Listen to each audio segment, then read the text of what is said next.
Hi friends, పచ్చళ్ళని ఇష్టపడే వారి కోసము ఒక మంచి పచ్చడి రెసిపీని తయారు చేయబోతున్నాను. ఇది ఎలా తయారు చేయాలో ఈ వీడియోలో చూపిస్తాను.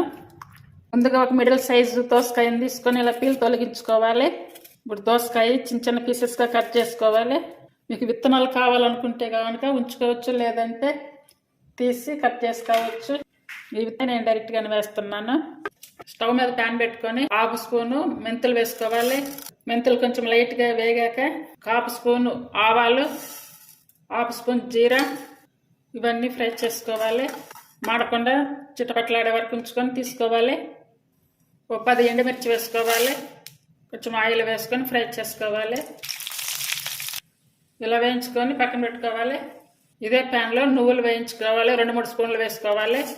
ఈ నువ్వులు అనేది ఆప్షన్. ఇవి చిట్టపట్లాడే వరకు ఉంచుకొని తీసుకోవాలి. ఇప్పుడు దోసకాయలు వేసి లైట్గా వేయించుకోవాలి. చూడండి, ఇలా లైట్గా వేయించుకోవాలి. ఇవి తీసి పక్కన పెట్టుకోవాలి.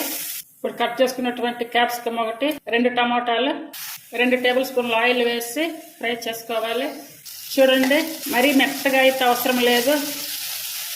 అంటే పచ్చివాసన పోయి కొంచెం ఇలా ఉడకబెడితే చాలు. ఇప్పుడు స్టవ్ ఆపేసుకోవాలి.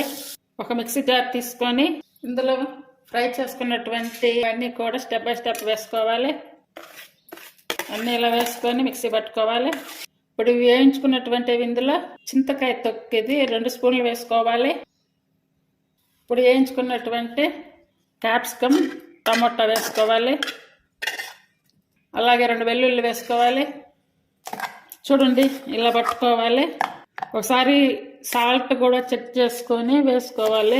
అంటే చింతకాయ తొక్క వేసాము కాబట్టి సాల్ట్ కొంచెం వేసుకుంటే సరిపోతుంది. ఇప్పుడు ఇందులో వేయించుకున్న దోసకాయలు వేసుకోవాలి. ఈ దోసకాయలు వేసుకున్నాక ఒక రౌండ్ తిప్పుకోవాలి. చూడండి, దోసకాయలు కూడా మెత్తగా కాకుండా బాగా వచ్చింది పచ్చడి. ఇప్పుడు ఇది పోపు పెట్టుకోవాలి. పోపు పాత్ర పెట్టుకొని 3 టేబుల్ స్పూన్లు ఆయిల్ వేసుకోవాలి. 1 స్పూన్ ఆవాలు, 1 స్పూన్ జీరా, శనగపప్పు 1 స్పూను, 3 ఎండుమిర్చి, 2 రెమ్మల కరివేపాకు, కొంచెం ఇంగువ.